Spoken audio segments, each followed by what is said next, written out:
जगत्पते राधा नमोस्तुते तप्तकाञ्चन गौराङ्गी राधे वृन्दावनेश्वरी वृषभानुसुते देवी प्रणमामि हरिप्रिये वाञ्छाकल्पतरुभ्यश्च कृपा सिन्धुभ्य एव च पार्वतीभ्यो वैष्णवेभ्यो नमो नमः। नमो विष्णुपादाय कृष्णप्रेष्ठाय भूतले श्रीमते भक्तिवेदान्ता स्वामिन्निति नामिने नमस्ते सारस्वते देवे गौरवाणी प्रचारिणे निर्विशेषा शून्यवादी पाश्चात्य देशतारिणे श्रीकृष्ण चैतन्य प्रभु नित्यानंद श्री अद्वैता गदाधरा शिवासादि गौरभक्तवृंद हरे कृष्णा कृष्ण कृष्ण हरे हरे हरे राम राम राम हरे हरे मूकं करोति वाचालं भगवद्गीतं यत्कृपातमहं वन्दे श्रीगुरुं श्रील प्रभुपाद की जय, श्री गुरुदेव की जय. అందరికి స్వాగతం. మన శ్రీకృష్ణ కథ మనము నిన్న జరాసంధుని యొక్క వధ గురించి చెప్పుకున్నాం. జరాసంధుడి వధ కంటే ముందు ధర్మరాజుల వారు కృష్ణుడి యొక్క గొప్పతనం గురించి చెప్పారు. కృష్ణుడి యొక్క కరుణ గురించి చెప్పారు. కృష్ణుడు ఏ విధంగా పక్షపాతి కాదు, అందరినీ సమభావంలో చూస్తారు, తన కరుణ అందరి పట్ల ఉంది అని చెప్పేసి చెప్పారు. తర్వాత ఇంకా కృష్ణ అందరికీ అందుబాటులో ఉన్నారు, ప్రతి ఒక్కరికి పర్సనల్ గా ఉన్నారు, పిలిస్తే పలికే దైవం అన్నమాట. అడిగితే అయినా కల్పవృక్షం, చింతామణి, ఏది అడిగితే అది నెరవేరుస్తారు. మరి అలాంటి చింతామణి, అలాంటి కల్పవృక్షము దగ్గరికి వెళ్ళి మనం ఏం చేస్తున్నాము, సరిగా కోరుకోవట్లేదు, అందుకు కానీ మనం దుఃఖాల్లో ఉన్నామన్నమాట. అలా కాకుండా ఆయన యొక్క కృపని, కరుణని, ఆయన రక్షణని కోరుకోవడం వల్ల మనము సంతుష్టిగా ఉంటాము. అందుకే ధర్మరాజు ఏం చెప్పాడు, నేను ఇప్పుడు ఈ యజ్ఞం చేసి పొందాల్సింది ఏమీ లేదు, నేను మీ యొక్క పాద పద్మాల శరణాగతి పొంది ఉన్నాను కాబట్టి చాలా సంతుష్టిగా ఉన్నాను అనేసి చెప్తున్నాడు. సో ఈ దేవతల నుంచి నాకు పొందాల్సింది ఏమీ లేదు. మరి ఏం చేస్తున్నాడంట, కృష్ణుడి యొక్క గొప్పతనాన్ని పెంచుతున్నాడు. ఏమంటున్నాడు, కృష్ణుడు చేసేటటువంటి లీలలని చూసి కృష్ణుడిని సామాన్య మానవుడు అనేసి అనుకుంటున్నారు అనమాట. అందుకని చెప్పేసి కృష్ణుడి పట్ల చింతలేస్తున్నారు, అపవాదలేస్తున్నారు, ఆయనని సరిగా అర్థం చేసుకోలేకపోతున్నారు. అందుకే కృష్ణుడి యొక్క గొప్పతనాన్ని పెంచడం కోసం కాదు, ఆయన కీర్తి అందరికీ తెలియడం కోసం కానీ ఇప్పుడు నేను రాజసూయ యజ్ఞం చేయాలి అనుకుంటున్నాను. సో మరి ఎలా అవుతుంది ఆ యజ్ఞము, మీ యొక్క సహాయ సహకారాలు ఉంటేనే నేను ఆ యజ్ఞం చేయగలుగుతాను అని చెప్పేసి ప్రార్థిస్తాడు. కృష్ణుడు దానికి సమ్మతినిస్తాడు. తర్వాత ఊళ్ళల్లో ఉన్నటువంటి రాజులందరి యొక్క సహకారం నీకు కావాలి అని చెప్పేసి 4 తమ్ముళ్ళని 4 మూలలకి పంపిస్తాడు. అందరూ కూడా ఒప్పుకుంటారు. కానీ ఒక్కడు జరాసంధుడు ఒప్పుకోకపోవడము, జరాసంధుడిని వధించడం కోసం గాను విదురుడు చెప్పినట్టుగా, విదురుడి యొక్క సలహా మేరకి విదురుడు చెప్పినట్టుగా బ్రాహ్మణ వేషంలో వెళ్ళడము, తర్వాత 28 రోజులు నిరాటంకంగా భీముడు జరాసంధుడితో యుద్ధం చేయడము. 27 రోజులు అయిన తర్వాత కృష్ణుడికి నైట్ ఎప్పుడైతే రెస్టింగ్ టైం ఉందో అప్పుడు కృష్ణుడితో అంటున్నాడు అన్నమాట, కృష్ణ నాకు తెలిసి నేను జరాసంధుడిని ఓడించలేనేమో అనేసి తను అంటాడన్నమాట. అంటే ఉద్ధవుడు చెప్తాడు, ఎప్పుడైతే సభలో చెప్పినప్పుడు ఎవరైతే ఎదురాజులు వాళ్ళందరూ ఉన్నారో వాళ్ళందరూ ఏమంటారు, ఏముంది సైన్యాన్ని తీసుకొని వెళ్ళి మనము జరాసంధుడిని సంహరించేద్దాము అనేసి అంటారు. అప్పుడు విదురుడు అంటాడు, ఏమంటాడు, జరాసంధుడు ఆ విధంగా చనిపోడు, జరాసంధుడిని చంపగలిగేవాడు వేరేవాడు అనేసి చెప్తాడు కదా. సో అప్పుడు అందరూ కూడా సరే అయితే భీముని తీసుకొని వెళ్దాము అనేసి అంటాడు. అప్పుడు కృష్ణుడు ఏ విధంగా చూస్తాడు అంటే, ఉద్ధవుణ్ణి భీముడు చంపాక నా పని ఏంటి అన్నట్టుగా చూస్తాడు అన్నమాట. అప్పుడు చెప్తాడు అనమాట ఉద్ధవుడు, మీ యొక్క సహాయ సహకారాలతో మాత్రమే భీముడు జరాసంధుడిని చంపగలుగుతాడు. ఎందుకు అంటే ప్రతి ఒక్కటి కూడా ఎవరినైతే చంపాలనుకుంటే భగవంతుడు చంపాలి అనుకుంటే రక్షించేవాడు లేడు. భగవంతుడు రక్షించాలి అనుకుంటే చంపేవాడు లేడు. అలా భగవంతుడి ప్లాన్ ప్రకారమే అన్నీ నడుస్తూ ఉంటాయి. మరి భగవంతుడే స్వయంగా వెళ్లి చంపొచ్చు గదా! భగవంతుడి యొక్క సహకారం లేనిదే భీముడు చంపలేడే! మరి అంత దానికి భీముడెందుకు వెళ్లి చంపేది? మరి భీముడెందుకు చంపుతున్నాడు? భీముడి చేతే ఎందుకు చంపిస్తాడు అంటే, ఆయనకిష్టమైన వాళ్ళని ఆయన ఫేమస్ చేయాలి అనుకుంటున్నాడు. అందుకనేసి భీముడితో తను చంపిస్తాడనమాట. ఆ విధంగా జరాసంధుడి యొక్క వధ అయిపోయింది. వధ అయిన తర్వాత మరి మగధ రాజ్యానికి రాజుగా జరాసంధుడి యొక్క కొడుకు సహదేవుడు. ఆ సహదేవుడిని ఆ రాజ్యానికి రాజుగా నియోగింపచేస్తాడనమాట. చెప్పి అక్కడ అహాకారమే అయిపోయిందక్కడ. ఎందుకంటే ఈ దుష్టులు ఎవరైతే ఉన్నారో, ఈ దుష్టులందరికీ కూడా యజమాని జరాసంధుడు. మరి జరాసంధుడే చనిపోయాడు అంటే, ఆయన ఆయన అంత శక్తివంతుడు ఇంకొకడు లేడు మరి. అలాంటి గొప్ప అతను చనిపోయిన తర్వాత ఇంకా వాళ్ళందరూ వేస్ట్. వాళ్ళ యొక్క శక్తి కృష్ణుడి ముందు ఏమీ పనిచేయదు. సో, అక్కడి నుంచి కొంతమంది పారిపోయారు కూడా, కొంతమంది లొంగిపోయారు. అలా అయిపోయిందనమాట. సో, ఇంకా కృష్ణుడు ఏం చేశాడు అంటే అలా అని చెప్పేసి ఆ రాజ్యానికి రాజుగా కృష్ణుడో, లేకపోతే భీముడో, అర్జునుడో వాళ్ళేమి అంటే ఆ రాజ్యాన్ని రాజుని చంపేసారు కదా! వాళ్ళే రాజుగా కూర్చోవాలని వాళ్ళేమి అనుకోలేదు. వాళ్ళు వాళ్ళే కృష్ణుడి యొక్క ఏంటి ఆయన యొక్క మక్సద్ ఏంటి? ఒకటే శాంతిని స్థాపించడం.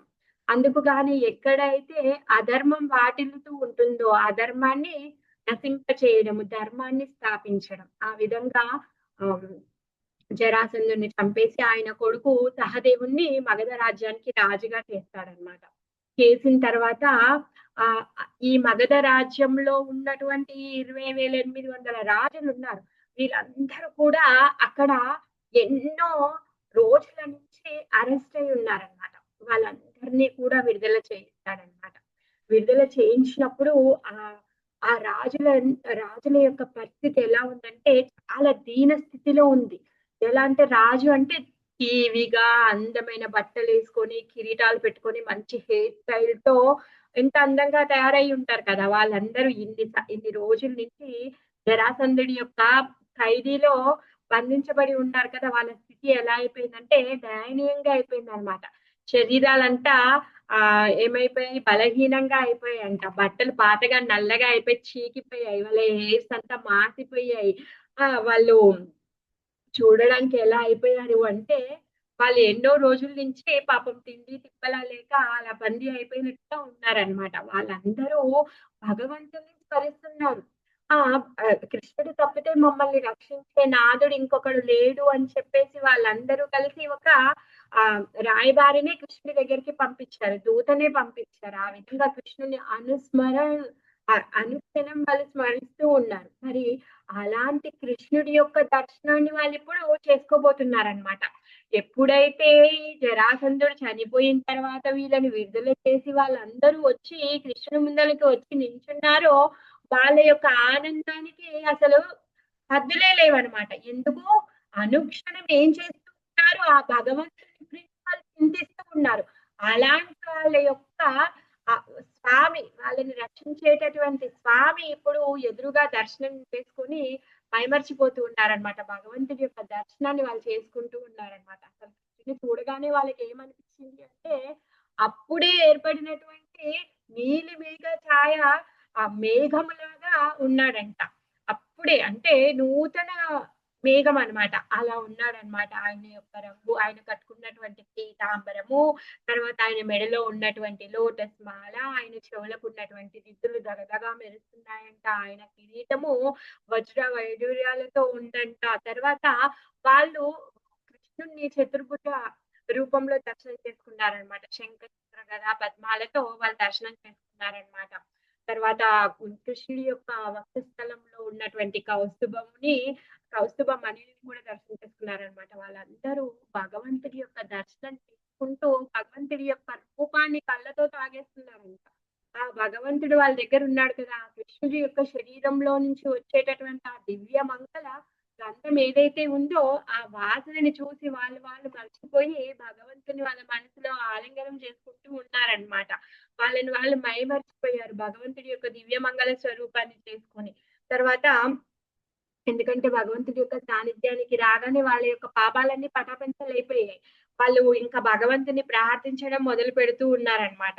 వాళ్ళేమంటున్నారంటే, "స్వామి ఇంకా ఇప్పుడు మేము చేయాల్సింది ఏమీ లేదు. మమ్మల్ని మేము మీ యొక్క పాదాలకి అర్పించుకుంటున్నాము" అనేసి వాళ్ళంటున్నారనమాట. భగవంతుడి గురించి వాళ్ళు విన్నారు అంతకుముందు. కృష్ణుడు తప్పితే ఇంకొక రక్షకుడు లేడు అని విన్నారు కాబట్టి వాళ్ళు స్మరిస్తూ ఉన్నారు. కృష్ణుడి యొక్క హెల్ప్ అడిగారు. ఇప్పుడు సాక్షాత్ కృష్ణుడు వచ్చినప్పుడు ఆ కృష్ణుడి యొక్క రూపాన్ని చూసి వాళ్ళింకా డిసైడ్ అయిపోయారనమాట. ఏంటి ఆ డిసైడ్ అయిపోయారు. ఏంటి వాళ్ళు ప్రార్థిస్తున్నారు అంటే చెప్తున్నారనమాట. స్వామి నీకు తగ్గవాడు ఇంకొకడు లేనే లేడు. ఆ! నువ్వు అవ్యయుడివి. నీకు తగ్గవాడు ఇంకొకడు లేడు. సరిపోటీ లేడు. నీతో సమానమైన వాడు కానీ, అధికుడు కానీ లేనే లేడు. నువ్వు అవ్యయుడివి. నీకు మేమందరము ప్రణామాలు చేస్తున్నాము అనేసి అన్నారనమాట. మరి, మరి మీరెంత కరుణామయులంటే మీ యొక్క కరుణకి మేము దానిని వెల కూడా చెప్పలేము. అలాంటి కరుణ కలిగినటువంటి వాళ్ళు. పాపులమో మాకు తెలుసు. అలాంటి పాపులని మీరు కరుణించి విడుదల చేసి రక్షించడానికి వచ్చారు అంటే, మీ యొక్క కరుణని మేము ఏ విధంగా కూడా లెక్క కట్టలేము అనేసి వాళ్ళు చెప్తున్నారనమాట. మరి అలాంటి మాలాంటి పాపులని జరాసంధుడి యొక్క బందీలో నుంచి మమ్మల్ని విముక్తి చేశారు మీరు, విమోచనం చేశారు. అందుకే మీరు మా యొక్క ప్రార్థనని మన్నించండి అని చెప్పేసి ప్రార్థిస్తున్నారనమాట. ఏమంటున్నారంటే స్వామి నీ యొక్క శక్తి ద్వారా ఈ జీవులందరికీ కూడా విముక్తిని ప్రసాదిస్తూ ఉంటావు. ఈ జనన మరణ చక్రాల నుంచి వాళ్ళందరినీ కూడా విముక్తి చేస్తూ ఉంటావు అనేసి చెప్తున్నారనమాట. తర్వాత ఏమంటున్నారంటే, పర్వాలేదులే అసలు తప్పు జరాసంధుడిది కాదు స్వామి. మాదే.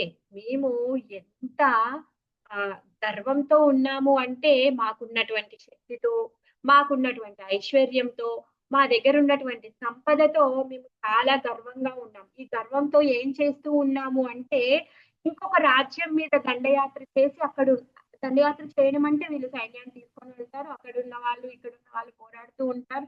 దాంట్లో అమాయకపు జీవులు ఎంతో మంది చనిపోతూ ఉంటారు. అంటే మా గర్వం వల్ల మేమేం చేశాము, ఎంతో మంది అమాయక ప్రజల యొక్క ప్రాణాలని మేము హతమార్చాము. దేనివల్ల మాకున్నటువంటి సంపద గర్వము, మాకున్నటువంటి శక్తి గర్వము, తర్వాత మాకున్నటువంటి సైన్య బల గర్వము, మాకున్నటువంటి ఈ ఇంద్రియ తృప్తి. ఏంటి మేము ఈ రాజ్యం మీద అజమాయిషీ చేయాలి. తర్వాత మీ మీ భౌతిక ప్రపంచంలో ఆహ్, ఎంజాయ్ చేయాలి అనే కోరికల వల్ల మేము బాగా గర్వితులమైపోయాము. అందుకు గానే మా యొక్క పాపం వల్లనే అందుకే మేమిక్కడ బంధించబడ్డాము. ఇందులో జరాసంధుడి యొక్క తప్పేమి లేదు సుమి అని చెప్పేసి భగవంతుడికి చెప్తున్నారనమాట. మమ్మల్ని చూసి మేమే విర్రవీగిపోతున్నాము అని మేమిప్పుడు అంగీకరిస్తున్నాం. మేము చేసిన తప్పు మాకు తెలుస్తోంది. అందుకే అదిప్పుడు మేము అంగీకరిస్తున్నాము అనేసి చెప్తున్నారనమాట. హ్మ్. సో, రాజ్యం కోసం గాను ప్రజలని బలించేసాము. ఇక్కడ రాజుల మీద అజమాయిషీ చేసేసాము. తర్వాత వ్యాపారస్తుల మీద కూడా వాళ్ళని అదుపు చేయాలని చూసాము. మరి జీవితం ఎందుకుంది? కృష్ణ చైతన్యాన్ని స్వీకరించడానికుంది. అది మరచిపోయి అలా కాకుండా మొత్తం మారిన కాంతిని సృష్టించాం మేము. మా జీవితం యొక్క లక్ష్యాన్నే వదిలిపెట్టాము. రాజనేవాడు ఎలా ఉండాలి? రాజ్యంలో ఉన్నటువంటి ప్రజలందరినీ కూడా తన సంస్కృతుల్లాగా చూడాలి. ఇంకా ప్రతి ఒక్కరికి కూడా కృష్ణ చైతన్యాన్ని అందించే విధంగా రాజు ఉండాలి. అందుకే యథా రాజా తథా ప్రజ. రాజు ఎప్పుడైతే గొప్ప భక్తుడిగా ఉంటాడో ఆయన యొక్క రాజ్యంలో ఉన్నటువంటి ప్రజలందరూ కూడా భక్తి చేస్తారు. అందుకే ఇక్కడ ఇప్పుడు రాజులు ఏమంటున్నారు అంటే, మేము తప్పు చేశాము. ఏంటా తప్పు చేశాము అంటే జీవిత లక్ష్యంతో అదేంటి కృష్ణ స్వీకరించాం. అది వదిలేసాం మేము. అలా వదిలేసి మేమేం చేసాము మారణకాండని సృష్టించాము అనేసి మా జీవిత యొక్క లక్ష్యాన్ని మేము మర్చిపోయాము అనేసి చెప్తున్నారనమాట. ఇంకేమంటున్నారంటే, మేము చేసినటువంటి ఈ పాపాలు ఏవైతే ఉన్నాయో, ఈ పాపాల కారణంగానే మా ఐశ్వర్యాన్ని మేము కోల్పోయాము. మా మా బలాన్ని మేము కోల్పోయాము. తర్వాత మాకున్నటువంటి ఏదైతే ఈ సంపద ఇవన్నీ వదిలి ఎందుకంటే జరాసంధుడు వెళ్లి వాళ్ళని బలవంతంగా తీసుకొచ్చి చెరసాలలో ఏసాడు కదా! అందుకే ఇప్పుడు ఇప్పుడు అవన్నీ మేము కోల్పోయాము అనేసి ఈ ఏదైతే బలము, సంపద, ఐశ్వర్యము, అందము ఇవైతే ఏవైతే ఉన్నాయో అవన్నీ కూడా క్షణిక కాలం అని ఇప్పుడు మాకు అర్థమవుతుంది. ఆ కాలంలో అవన్నీ కొట్టుకొని పోతాయని మాకు తెలుస్తుంది. ఆ కాల స్వరూపుడైన నీకు మేము ప్రణామాలు చేస్తున్నాము. ఇది ఇప్పుడు మేము అర్థం చేసుకున్నాం. ఇప్పటికి గాని వాళ్ళకి అర్థమైందనమాట. ఏంటి అంటే మేము ఇన్ని రోజులు మా దగ్గర ఉన్నటువంటి వాటిని చూసుకొని మేము గర్వంగా ఉన్నాము. కానీ ఎన్ని రోజులు ఉండవు. అందం కానీ, శక్తి కానీ, సంపద కానీ, ఐశ్వర్యం కానీ, కీర్తి కానీ. అంటే ఒక రాజుగా పేరు ఏదైతే ఉందో అది కూడా చాలా రోజులు ఉండదు. అని వాళ్ళిప్పుడు అర్థం చేసుకున్నారనమాట. అందుకే ఇప్పుడు ఏమంటున్నారంటే, మీ యొక్క కృపను మేము స్మరిస్తున్నాము. ఎందుకు? మేము ఇంత నీచంగా ఉన్నా కూడా మీరు మా మీద కృపతోని మీరేం చేశారిప్పుడు? మమ్మల్ని విడుదల చేశారు. అందుకే మీ యొక్క పాదాలని మేము స్మరిస్తున్నాము, నమస్కరిస్తున్నాము అనేసి చెప్తున్నారనమాట. ఇంకేమంటున్నారంటే, మేము చాలా అదృష్టవంతులం. ఎందుకంటే మీ యొక్క పాద పద్మాల దర్శనం చేసుకునే భాగ్యం మాకు కలిగింది అనేసి వాళ్ళు వేడుకుంటున్నారనమాట. ఇంకేమంటే చాలింకా శరీరము పోయింది. అంటే శరీరంలో బలము పోయింది. ఆ గర్వము పోయింది. సంపద పోయింది. అన్నీ పోయాయి. మేము అలిసిపోయాము. మేము వృద్ధులము అయిపోయాము. ఇంకా ఇప్పుడు మాకు ఇంద్రియ సుఖం చేయాలి అనేసి ఇంద్రియాల అంటే ఎంజాయ్ చేయాలి అనే కోరిక కూడా లేదు అనేసి చెప్తారు. సరే అలా కాదు. చనిపోయిన తర్వాత పోనీ స్వర్గానికెళ్ళి అక్కడ స్వర్గంలో నందనకాననంలో లేకపోతే అప్సరసలతో ఎంజాయ్ చేయాలి అని ఉందా అంటే ఇప్పుడు అది కూడా లేదు మాకు. మాకు ఇప్పుడు స్వర్గానికి వెళ్ళాలని లేదు. అక్కడ ఎంజాయ్ చేయాలని కూడా లేదు. స్వర్గానికి వెళ్ళడానికి యజ్ఞాలు, యాగాలు, ధర్మాలు అవి కూడా చేయాలని మాకసలు కొంచెం కూడా ఆసక్తి లేదు అనేసి చెప్తున్నారు. అసలు ఇంట్రెస్టే లేదు ఇప్పుడు స్వర్గం మీద అనేసి చెప్తున్నారనమాట. అందుకే ఏమంటున్నారంటే అసలు అలాంటి ఏ సుఖమైనా కూడా ఈ భౌతిక ప్రపంచంలో లేదని ఇప్పుడు మాకు అర్థమైపోయింది. ఆనందం అనేది అసలు ఈ భౌతిక ప్రపంచంలో లేదన్న విషయం మాకిప్పుడు అర్థమైపోయింది స్వామి అనేసి చెప్తున్నారనమాట. వాళ్ళు ఏమడుగుతున్నారు కృష్ణుడిని. ఇప్పుడు వాళ్ళు ప్రాధేయపడుతున్నారు. భగవంతుడి యొక్క పాద పద్మాలని శరణాగతి పొంది వాళ్ళు వేడుకుంటున్నారు. వాళ్ళు ప్రార్థిస్తున్నారు. వాళ్ళు ఏంటి వేడుకుంటున్నారంటే, ఎప్పుడు కూడా నీ యొక్క పాద పద్మ సేవలో ఉండేలాగా చూడు అనేసి చెప్తున్నారనమాట. ఏమంటున్నారంటే, మేము ఇన్ని రోజులు మీతో ఉన్నటువంటి సంబంధం ఏదైతే ఉందో అది మర్చిపోయాం. ఇప్పుడు మర్చిపోవద్దు. మాకు నీకు ఉన్నటువంటి సంబంధాన్ని మేమెప్పుడూ మర్చిపోకుండా, ఎప్పుడూ నీ పాద సేవలో ఉండే విధంగా, ఆ తర్వాత ఎలా ఉండాలి?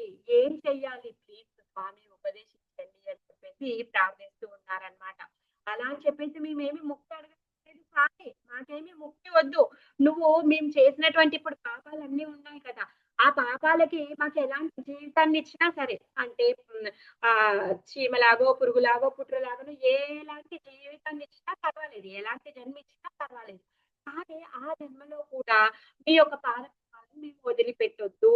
అలా అనుగ్రహించండి స్వామి అని చెప్పేసి వాళ్ళు మమ్మల్ని మేము మీ చరణాలకి అర్పించుకుంటున్నాము. అందుకే మీరు ప్లీజ్ కరుణించండి. మీరు చాలా గొప్ప దయ కలిగిన వాళ్ళు. అందుకే మీరు మమ్మల్ని రక్షించడానికి ఇక్కడికొచ్చారు.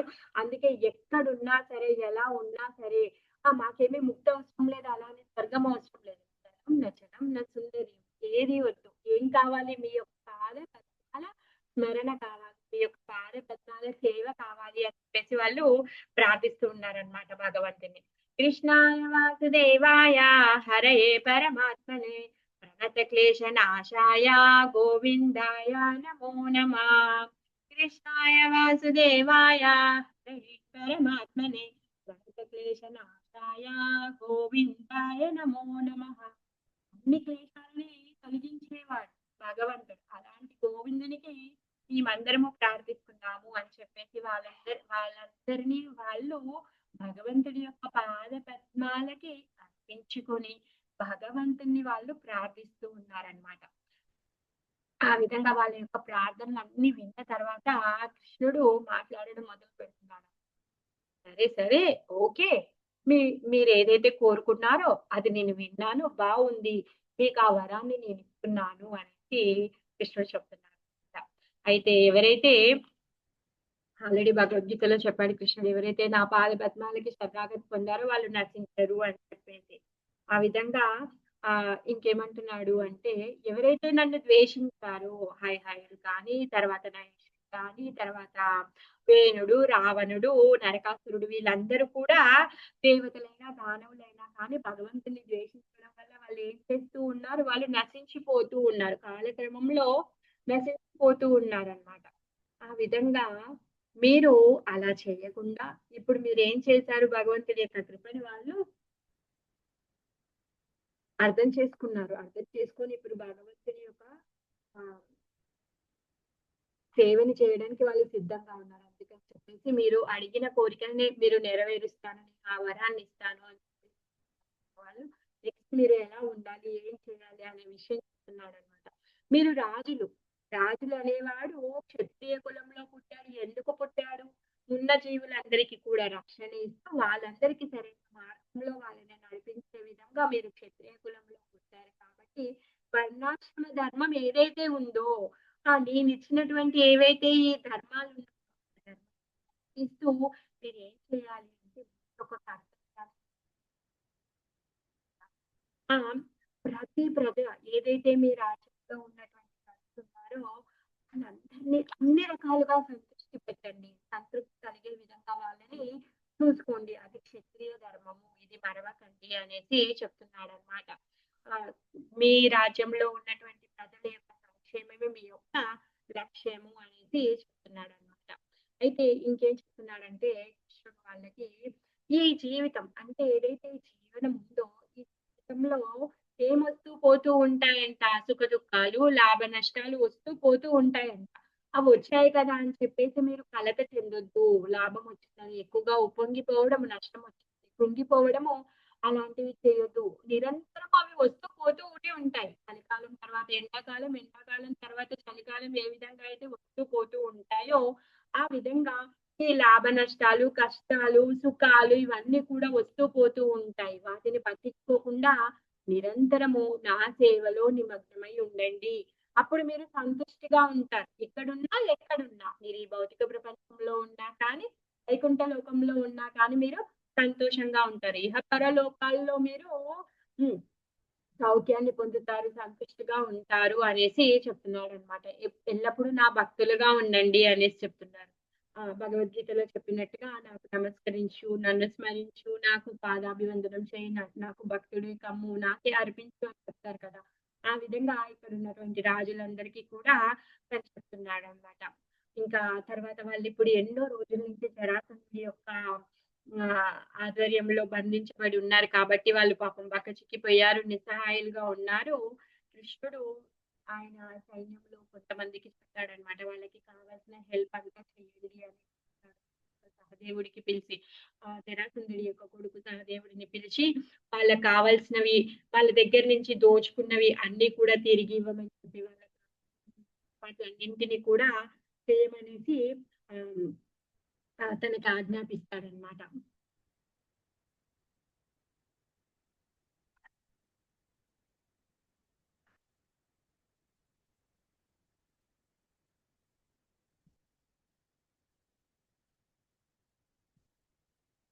మీరు ఎట్టి ఆహ్, ఎ ఎలాంటి పరిస్థితుల్లో కూడా మీరు మీ యొక్క క్షత్రియ ధర్మాన్ని మీరు వదిలేయకూడదు అనేసి చెప్పారు. తర్వాత ఇంక అక్కడి నుంచి తను సైన్యాన్ని తీసుకొని ఇంద్రప్రస్థకి తిరిగి వస్తాడనమాట. కృష్ణుడు, ఇంకా అర్జునుడు, భీముడు. అక్కడికొచ్చిన తర్వాత ఎదురు మళ్ళీ ధర్మరాజు వెళ్తారు. వాళ్ళని రిసీవ్ చేసుకుంటారు. వాళ్ళ దగ్గర నుంచి జరాసంధుడు ఏ విధంగా చనిపోయాడు, ఏ విధంగా పోరాడటం జరిగింది, ఇవన్నీ కూడా వింటాడనమాట. విని ఇంకా తను హ్మ్. మైమర్చిపోతూ ఉంటాడనమాట. పులకిస్తూ ఉంటాడనమాట. భగవంతుడి యొక్క గొప్పతనం తనకి తెలుసు. ఆల్రెడీ భగవంతుడు అంటే తనకి చాలా అపారమైనటువంటి ప్రేమ, కరుణ. కాకపోతే మళ్ళీ భగవంతుని యొక్క గుణగణాలు వినడంతో ఇంకా పరవశించిపోతూ ఉన్నాడు. అశ్రులు కారిపోతూ ఉన్నాయన్నమాట. ఆ విధంగా భక్తితో భగవంతుడి మీద తనకింకా ఇంకా ప్రేమ ఇంకా ఎక్కువైపోతుందన్నమాట. తర్వాత జరాసంధుడి వృత్తాంతం అంతా విన్న తర్వాత ఇప్పుడింకా కృష్ణుడిని తను అడుగుతూ ఉంటాడన్నమాట. మళ్ళీ ఇప్పుడు కృష్ణుడిని తను కీర్తిస్తూ ఉంటాడన్నమాట. ఆహ్, మీరు చూడడానికి సామాన్యంగా కనిపిస్తున్నారు.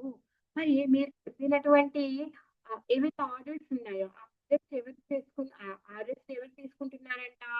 శివుడు, ఇంద్ర, తర్వాత బ్రహ్మ గొప్ప గొప్ప వాళ్ళే మీ దగ్గర నుంచి వాళ్ళేం చేస్తూ ఉన్నారు? వాళ్ళు ఈ కార్యకలాపాలన్నీ చేస్తూ ఉన్నారు. ఇప్పుడు ఎవరైతే మనకిష్టమో వాళ్ళ దగ్గరికెళ్లి ఏం చేస్తాం వాళ్ళేమైనా చెప్తే చేయడానికి సిద్ధంగా ఉంటాం. అవునా కదా! ఉదాహరణ నేను చేసేస్తాను. ఎస్ మేడం వేస్తాను అని చెప్పేసి చేయడానికి సిద్ధంగా ఉంటాం కదా! ఆ విధంగా ఈ శివుడు, బ్రహ్మ, ఇంద్ర, చంద్ర వీళ్ళందరూ కూడా వాళ్ళు సిద్ధంగా ఉన్నారు. మీ యొక్క ఆదేశాలని స్వీకరించడానికి, వాటిని పాటించడానికి. మరి కాకపోతే నువ్వెంత సామాన్యంగా కనిపిస్తూ ఉన్నావు. ఆ! నువ్వు చాలా అనంతమైన వాడివి అని చెప్పేసి ఆహ్, హ్మ్. పొగుడుతూ ఉన్నాడనమాట.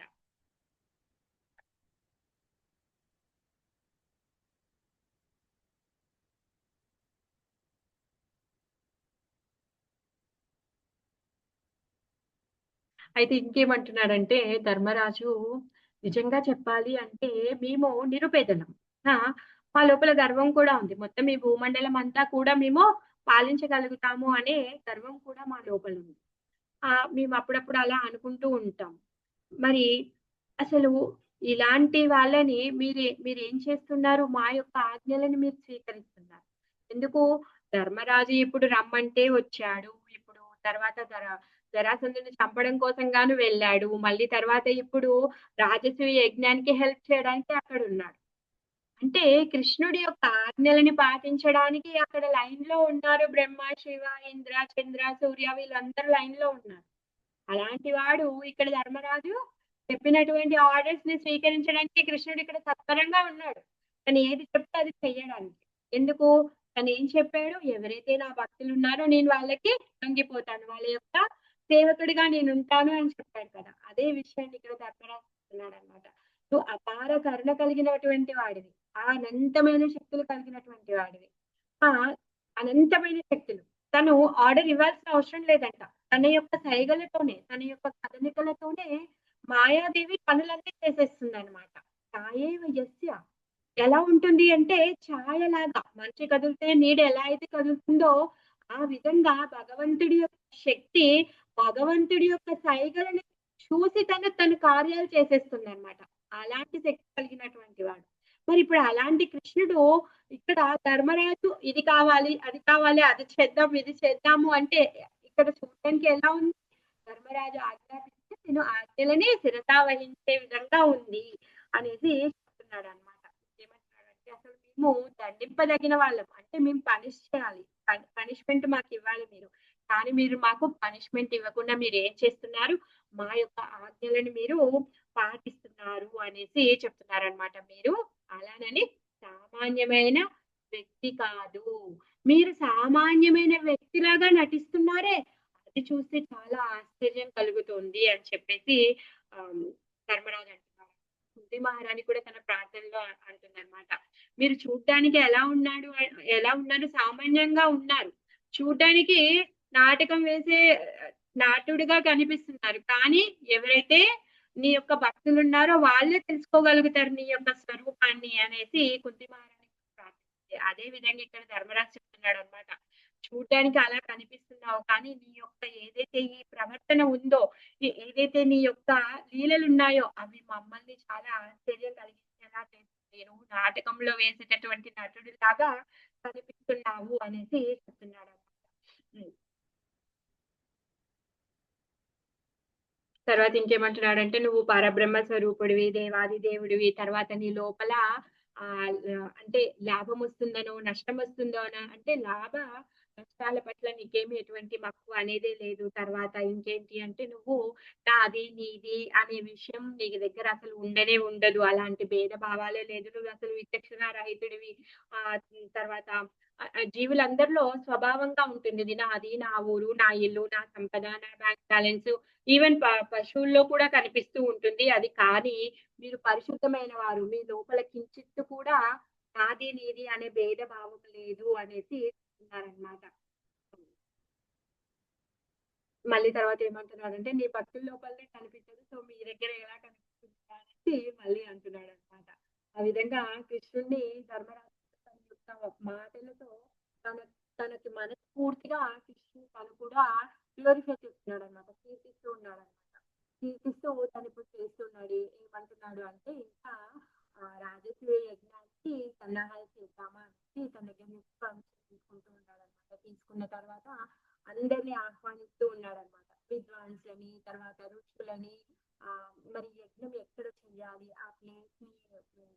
ఆ ప్లేస్ ని బంగారు నాగలతో దున్నడము, అక్కడ యజ్ఞకుండాన్ని కట్టడము, ఋషులని అందరినీ కూడా ఆహ్వానించడము చేస్తున్నాడనమాట. ఎవరెవరిని ఆహ్వానించాడంటే జలపాలైన వ్యాసదేవుడు, భరద్వాజుడు, సుమంతుడు, గౌతముడు, అసితుడు, వశిష్ఠుడు, శవన్యుడు, కన్వుడు, మైత్రేయుడు, కవచుడు, అత్రి, విశ్వామిత్రుడు, వాసుదేవుడు, సుమతి, సైమిని, శత్రువు, శైలుడు, పరాశరుడు, గర్గుడు, వైశంపాయనుడు, అధర్వుడు, కశ్యపుడు, దౌమ్యుడు, పరాశరుడు, శుక్రాచార్యుడు, అసిరి, వీతిహోత్రుడు, మధుచంద్రుడు, హరే కృష్ణ మాతాజీ, కొంచెం సౌండ్ తగ్గుతుంది, కొంచెం చూడరా.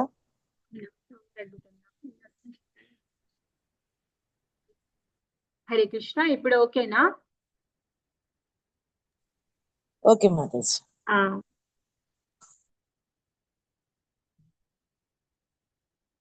శైలుడు, పరాశరుడు, గర్గుడు, వైశంపాయనుడు, అధర్వుడు, కశ్యపుడు, దౌమ్యుడు, పరశురాముడు, శుక్రాచార్యుడు, అసురి, వీతిహోత్రుడు, మధుచంద్రుడు, వీరసేనుడు, అకృతవర్ణుడు, ఈ ఋషులందరినీ కాక ఇంకా ద్రోణాచార్యుడు, తర్వాత భీష్మ పితామహ, తర్వాత కృపాచార్య, ధృతరాష్ట్ర, తర్వాత ధృతరాష్ట్రుడి యొక్క 100 మంది పుత్రులు, తర్వాత ఇంకా వాళ్ళ రాజ్యంలో ఉన్నటువంటి గొప్ప గొప్ప పెద్దవాళ్ళు, ముసలి వాళ్ళు, తర్వాత ప్రపంచంలో ఉన్నటువంటి 4 మూలల్లో ఉన్నటువంటి వివిధ రకాల రాజులని కూడా వాళ్ళ పరివారాలతో సహా ఆయన ఇప్పుడు నిర్వహించేటటువంటి యజ్ఞానికి ఆహ్వానించారనమాట.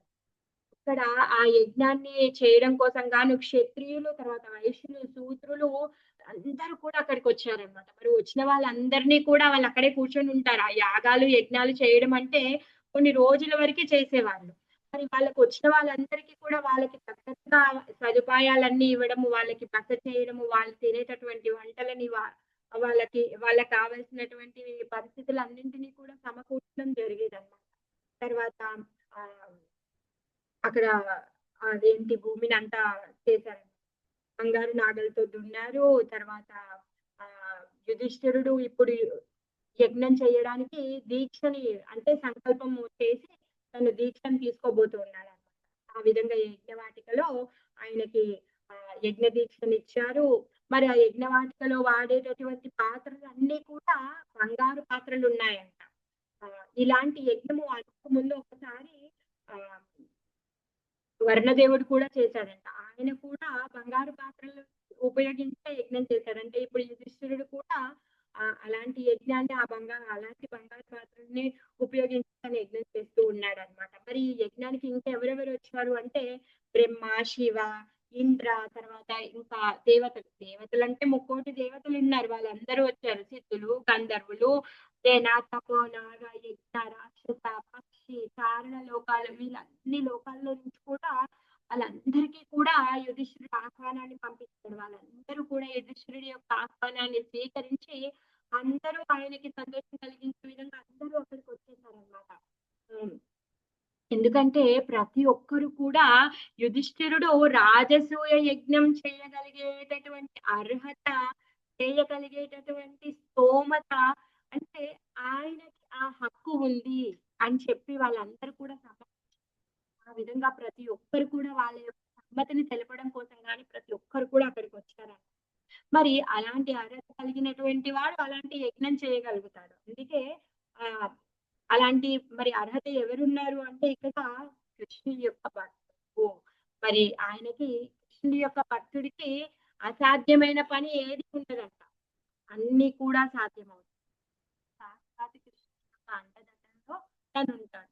భగవద్గీతలో ఎవరైతే నాకు పూర్తిగా శరణాగతి చేస్తారో వాళ్ళ యొక్క బాగోగులను నేను చూసుకుంటాను అని చెప్తాడు. మరి అలాంటి భక్తుల కోవలో చెందినటువంటి వాడే ధర్మరాజు. ఆ విధంగా ధర్మరాజు యొక్క బాగోగులను చూసుకుంటానని ఆల్రెడీ తను మాట ఇచ్చేశాడు, అవునా కాదా? రాముడి దగ్గరికి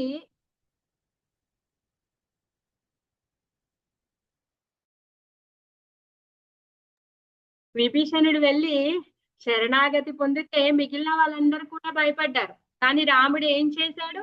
విభీషణుడిని స్వీకరించాడు. మరి అలాంటి భక్తులు చేయగలిగని పనులు ఏమీ ఉండవు. అదే విధంగా ఇప్పుడు ధర్మరాజు తనకి చేయగలిగినవి ఏవీ లేవు. ఆయనకి ప్రతి ఒక్కటి కూడా సాధ్యమవుతుంది. అసాధ్యమైన పనులు ఏవీ లేవు అనేసి సుఖదేవ గోస్వామి చెప్తూ ఉన్నారనమాట. మరి ఇంకా అక్కడికి ఇంకెవరొచ్చారు అంటే యజ్ఞాన్ని నిర్వహించడం కోసం గాను యజ్ఞ నిర్వాహకులైన యజ్వనులు, తర్వాత అధర్వులు వీళ్ళందరూ కూడా అక్కడికి వచ్చారనమాట. మరి మరి వాళ్ళందరినీ కూడా ఆహ్వానించడానికి ఏమిచ్చారంట? సోమరసాన్ని ఇచ్చారంట. మరి ఈ సోమరసముని సోమతలం నుంచి తీసుకొని వచ్చారంట.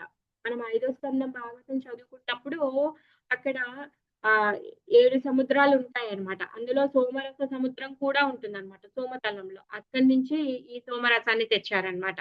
ఆ సోమరసాన్ని ఇచ్చి ప్రతి ఒక్కరికి వెల్కమ్ డ్రింక్ అన్నమాట. ఆ సోమరసాన్ని ఇవ్వడానికి కోసము ఒక స్పెషల్ అథర్వునికి స్వాగతాన్ని చెప్పాడనమాట. మరి ఇతను ఏం చేస్తాడు అంటే ఈ యజ్ఞం చేసేటప్పుడు ఎక్కడైనా దోషాలు ఏమైనా ఉంటే వాటిని సరిదిద్దుతాడంట. ఆయన అది ప్రత్యేకంగా ఆయనకది చార్జ్ చేశారనమాట. ఆయన విధి అనమాట. అక్కడ యజ్ఞంలో ఉన్నటువంటి ఏదైనా లోపాలు జరిగితే వాటిని అతను చూసుకుంటూ ఉంటాడనమాట. తర్వాత ఇంకా యజ్ఞంలో ఉచ్చరించేటటువంటి మంత్రాలు ఏవైతే ఉన్నాయో సరి అయిన స్వరంతోనే వాళ్ళు ఉచ్చరించాలి. ఒకవేళ ఏదైనా కొంచెం అటు ఇటు తడబడితే కూడా ఆ పురోహితులని సవరించడము, అపస్వరము ఉచ్చరించకుండా చూసుకోవడము ఈ అధర్వణుడి యొక్క కార్యం అన్నమాట. ఆ విధంగా వీళ్ళు అక్కడ ఉండి ఆ యజ్ఞాన్ని దగ్గర ఉండి ఆ యజ్ఞంలో ఎటువంటి లోటుపాటులు కానీ, తప్పులు కానీ, పొరపాట్లు కానీ జరగకుండా చూసుకుంటూ ఆ యజ్ఞాన్ని కొనసాగించడానికి వీళ్ళు హెల్ప్ చేస్తూ ఉంటారన్నమాట. మరి ఎప్పుడైతే ఇలాంటి లోటుపాట్లు లేకుండా, తప్పులు, పొరపాట్లు లేకుండా యజ్ఞం జరిగినప్పుడే సరైన ఫలితం వస్తుంది. ఆ విధంగా వీళ్ళందరినీ నియోగించాడన్నమాట. అయితే ఇక్కడ ప్రభుపాదుల వారు ఏం చెప్తూ ఉన్నారు అంటే, మనం ఉన్నటువంటి కలియుగం ఏదైతే ఉందో ఈ కలియుగంలో అలాంటిది ఇక్కడ మనకి సాధ్యం కాదు. ఎందుకంటే అలాంటి స్వచ్ఛంగా మంత్రం పలికేటటువంటి పురోహితులు లేరు. స్వచ్ఛమైనటువంటి సామాగ్రి కూడా లేదు యజ్ఞంలో అర్పించడానికి. అంత సమయం కూడా మన దగ్గర లేదు కాబట్టి మనం ఇలాంటి యాగాలని, యజ్ఞాలని చేయడానికి మనకు అర్హత లేదు. మనం కలియుగంలో ఉన్నాం కాబట్టి మనం చేయాల్సినది ఒకటే ఒక యజ్ఞం. ఏంటిది అంటే హరి నామ సంకీర్తన యజ్ఞం. హరే కృష్ణ కృష్ణ కృష్ణ హరే హరే, హరే రామ రామ రామ హరే హరే అనే మంత్రాన్ని జపిస్తే చాలు, అనే మంత్రాన్ని కీర్తిస్తే చాలు. ఈ యజ్ఞాలన్నీ కూడా చేసిన ఫలితం మనం పొందుతాం అన్నమాట. మరి ఈ యజ్ఞం చేసేటప్పుడు ఏం చెయ్యాలి అంటే ఏమీ చెయ్యొద్దు. మనం చెప్పేటటువంటి మంత్రాన్ని మన చెవులతో వింటే చాలు. అంతసేపు మనము మన ఇంద్రియాలు ఎక్కడ వెళ్లకుండా ఈ హరినామ సంకీర్తనంలో పాల్గొంటే చాలు. అది నిజమైన యజ్ఞం అన్నమాట. అందుకే మనం చేయాల్సింది హరే కృష్ణ మహామంత్ర జపం ఒకటే అన్నమాట. అయితే ఈ రాజసూయ యజ్ఞం ఎప్పుడైతే చేస్తూ ఉన్నారో రాజసూయ యజ్ఞానికి ఏర్పాట్లన్నీ జరిగాయి. అందరూ వచ్చారు. ఎవరు ఏ పనులు చూసుకుంటారు, ఎక్కడ ఎవరు నియమించబడాలి, ఎవరు ఏ కార్యం చేయాలి, ఎవరు ఏం తీసుకొచ్చి ఇవ్వాలి అన్ని కూడా అన్ని అరేంజ్ అయిపోయి అంతా అయిపోయింది. యజ్ఞ దీక్షను కూడా తీసుకున్నాడు ధర్మరాజు. మరి యజ్ఞాన్ని మొదలు పెట్టే దానికంటే ముందు అగ్ర పూజ చేయాలి అంట. మరి ఇప్పుడు ఆ అగ్ర పూజ ఎవరికి చెయ్యాలి అని చెప్పేసి అక్కడ సభలో సమావేశమై వాళ్ళు డిస్కషన్ స్టార్ట్ చేశారనమాట. ఏం చెయ్యాలి అంటే ఈ సభలో ఉన్నటువంటి అందరి వ్యక్తుల్లో ఉత్తమమైన వాడికి అగ్ర పూజ చెయ్యాలి అన్నమాట. అప్పుడు ఈ సన్నాహాలన్నీ అయిపోయాయి. అయిపోయిన తర్వాత అగ్ర పూజ ఎవరికి చేయాలని ఆలోచన అన్నమాట. అగ్ర పూజ అంటే ఆ యజ్ఞానికి ఒక అధ్యక్షుణ్ణి ఎన్నుకునే విధానం అనుకోవచ్చు అన్నమాట. మరి అధ్యక్షుణ్ణి ఎవరిని ఎన్నుకుంటాము? అన్ని విధాలుగా అందరిలోకెల్లా ఉత్తమమైన వాడిని ఎన్నుకుంటాం. అదే విధంగా ఇప్పుడు అక్కడ సభలో ఆ అగ్ర పూజకి కూడా ఎవరు అని చెప్పేసి వీళ్ళందరూ కూడా డిస్కషన్ పెట్టారన్నమాట. మరి అందరూ కొంతమంది ఒక్కొక్కరు వాళ్ళకి తోచిన పేర్లని వాళ్ళు పెడుతూ ఉన్నారన్నమాట. కొంతమంది వాళ్ళని, కొంతమంది వీళ్ళని, ఆయనని, ఈయనని వాళ్ళు చూపిస్తూ ఉన్నారన్నమాట. అందరూ కూడా మాట్లాడుతూ ఉన్నారు. ఇంకా ఒక కొలిక్కి రాలేదన్నమాట డిస్కషన్. అంతలోగా ఏమైంది అంటే సహదేవ లేస్తాడన్నమాట. సహదేవుడు లేచి చెప్తాడనమాట. అగ్రపూజకి అర్హత కలిగినటువంటి వాడు కేవలం శ్రీకృష్ణుడు మాత్రమే అనేసి తను అంటాడనమాట. అప్పుడు ఇంకా ఎందుకంటే ఈ యదువంశంలో ఉత్కృష్టమైనటువంటి రాజులందరిలో కూడా ఉత్తమమైన వాడు. తర్వాత ప్రతి భక్తుడు ఏ భక్తుడు ఎలాంటి పరిస్థితుల్లో ఉండి కూడా తనని పిలిస్తే పలికి వాళ్ళకి సహాయాన్ని అందించేటటువంటి వాడు శ్రీకృష్ణుడు. మరి అలాంటి శ్రీకృష్ణుడు ఈ సదస్సులో ఉన్నప్పుడు అంటే ఈ సభలో ఉన్నప్పుడు ఆయన కాక ఇంకెవరు అగ్రపూజను తీసుకునేటటువంటి అర్హత కలిగి ఉంటుంది అని చెప్పేసి తను అంటున్నాడు అనమాట.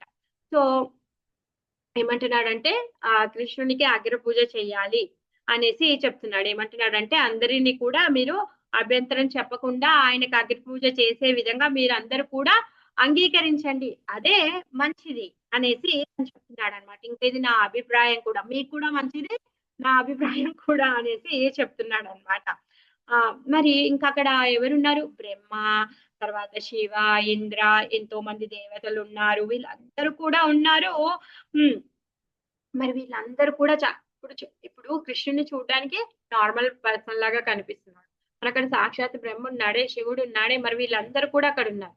మరి వీళ్ళందరినీ కూడా వీళ్ళ దగ్గర ఉన్నటువంటి శక్తులతో, కృష్ణుడి దగ్గర ఉన్నటువంటి శక్తులతో, ఐశ్వర్యాలతో పోల్చి చూస్తే ఎవరు కూడా కృష్ణుడి దగ్గర ఉన్నటువంటి ఐశ్వర్యాలతో సమతూకట్లేదంట.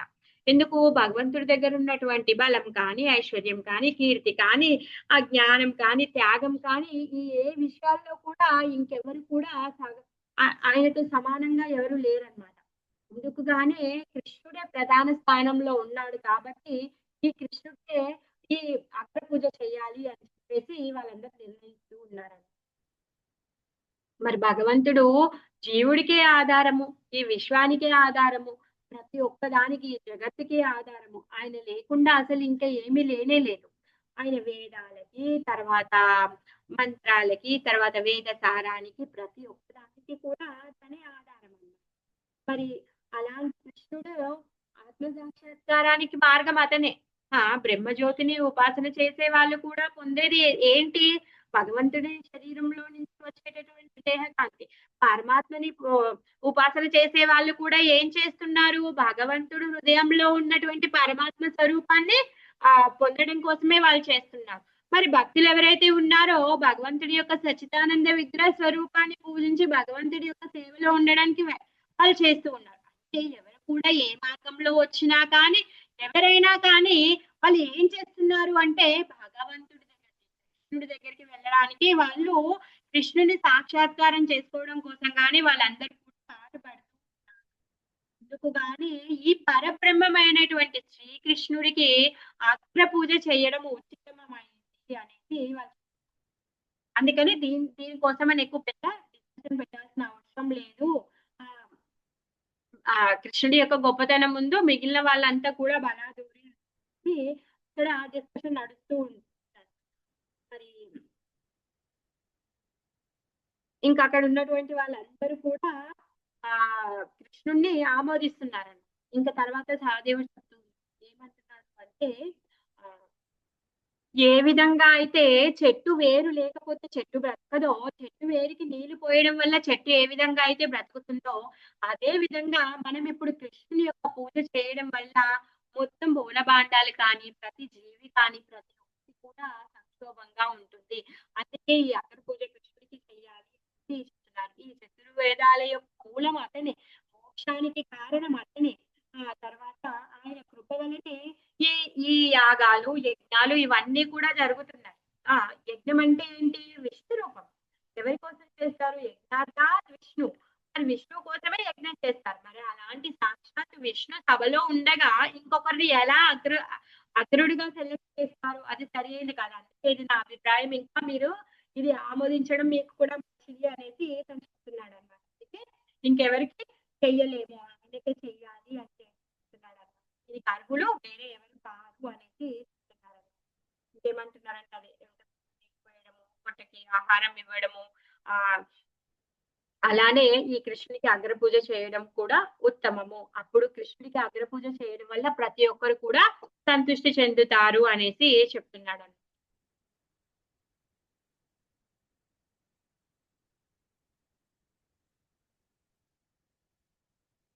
తర్వాత అక్కడ ఉన్నటువంటి సభలో ఉన్న వాళ్ళందరూ కూడా క్లాప్స్ కొట్టారు. ఇంకా సహదేవుడిని ఆశీర్వదించి వాళ్ళందరూ చెప్తున్నారు ఏంటి అంటే, గ్రేట్, నువ్వు చెప్పింది కరెక్ట్. ఇప్పుడు నువ్వు చెప్పిన దాన్ని మేమందరం కూడా ఆమోదిస్తున్నాము అనేసి, నువ్వు చెప్పిన ప్రతి మాట కూడా వాస్తవమైంది అనేసి వాళ్ళందరూ కూడా చెప్తున్నారనమాట. సో ఈ విధంగా కృష్ణునికి అగ్రపూజ చేయాలి అని చెప్పేసి నిశ్చయం అయిపోయింది. కృష్ణునికి అగ్రపూజం చేస్తున్నారనమాట. యుధిష్ఠిరుడు కృష్ణుడి పాదాలను కడిగి తన భార్యలతోని, తర్వాత పుత్రులు, తర్వాత పౌత్రులు అందరితో కలిసి కృష్ణుడి యొక్క పాదాలని కడిగి ఆయన పాదార విందాలకి నమస్కారం చేసి ఆ పాదోదక జలాన్ని తన శిరస్సు పైన చల్లుకొని ఆ భగవంతుడికి పట్టు పీతాంబరాలని, తర్వాత మణిభూషణాలని అన్నింటినీ కూడా కానుకలనిచ్చి కృష్ణుని కీర్తిస్తూ కృష్ణునికి అర్చిస్తూ ఉన్నారనమాట. ఎప్పుడైతే కృష్ణుడికి అగ్రపూజ చేస్తూ ఉన్నాడో ధర్మరాజంట మయమరచిపోతున్నాడు. తన తన్మయత్వంలో అష్టసాత్విక వికారాలు వచ్చేస్తున్నాయి భగవంతుని అర్చించేటప్పుడు. ఆయన కళ్ళల్లో నుంచి ఆనంద బాష్పాలు వస్తూ ఉన్నాయన్నమాట. ఆయన కళ్ళల్లో నుంచి వచ్చేటటువంటి ఆనంద బాష్పాలతో పాపము సరిగ్గా కృష్ణుడి యొక్క దర్శనం కూడా చేసుకోలేకపోతున్నాడంట. ఆ విధంగా కృష్ణుడిని పూజిస్తూ తర్వాత తను ఏడ్చేస్తూ ఉన్నాడు అనమాట. అక్కడ సభలో ఉన్న వాళ్ళందరూ కూడా జయ జయ నమో నమో నమః అని చెప్పేసి వాళ్ళందరూ కూడా గట్టిగా కీర్తిస్తూ ఉన్నారనమాట. అందరూ వచ్చి అభివందనాలు చెప్తున్నారు. పైన ఆకాశం నుంచి దేవతలు పుష్పవృష్టి కురిపిస్తూ ఉన్నారు. డంకాలు మోగుతున్నాయి. తర్వాత శృంగాలు మోగుతూ ఉన్నాయి. గంధర్వులు నాట్యం చేస్తూ పాడుతూ ఉన్నారు. అప్సరసులు నాట్యం చేస్తూ ఉన్నారు. ఇవంతా అవుతూ ఉండగానే ఆ సభలో ఒక దుష్టుడు ఉన్నాడనమాట. వాడు లేచాడు ఇప్పుడు. వాడెవడు అంటే శిశుపాలుడు. వాడేమంటున్నాడు అంటే, కృష్ణుడు అగ్ర పూజకి అర్హుడు కాడు అనేసి అంటున్నాడు అన్నమాట. సో ఆ కథని మనం రేపు కొనసాగించుకుందాము. హరే కృష్ణ. హరే కృష్ణ మాతాజీ. ఈరోజు ముహూర్తం బాగాలేదు చంపడానికి. శిశుపాలుని రేపు చంపుతాడా లేదు? శిశుపాలుడికి పోన్లేండి, రేపు పంపించేద్దాం. కార్తీక మాసం వెళ్లకుండా వైకుంఠకి పంపించేద్దాం. ఇంకా వాళ్ళు ఇప్పుడు వైకుంఠమే కదా, ఇంకో జన్మ లేదు కదా వాళ్ళకి. ఇంకా లేదు కదా పాపం. వచ్చారు 3 జన్మలు మీకు విరోధులుగా అయినా సరే మళ్ళీ నీ దగ్గరకు వస్తానని అడిగి వచ్చారు కదా. అదే హ్యాపీగా. Thank you Mataji. భాగవత ఆనందం కలిగించినందుకు. హరే కృష్ణ. అందరికి ధన్యవాదాలు. హరే కృష్ణ మాతాజీ. హరే కృష్ణ. హరే కృష్ణ మాతాజీ. హరే కృష్ణ మాతాజీ. హరే కృష్ణ మాతాజీ. హరే కృష్ణ బేటా.